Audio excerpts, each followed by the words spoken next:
Hello guys, in this video I'm gonna show you how to update gaming services on PC. So if you are trying to launch Forza Horizon 6 and it's saying you to update your gaming services, then I'm gonna show you how to do it.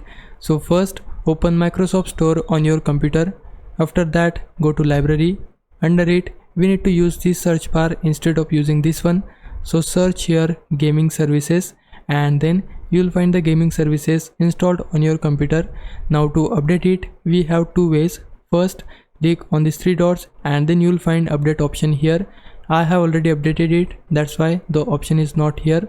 If you can't find the update option here, then just select gaming services and then you should see update option here. Just select it, then it will download the gaming services update and it will be automatically installed on your computer.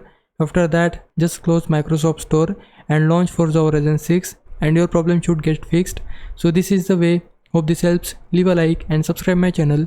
Thanks for watching.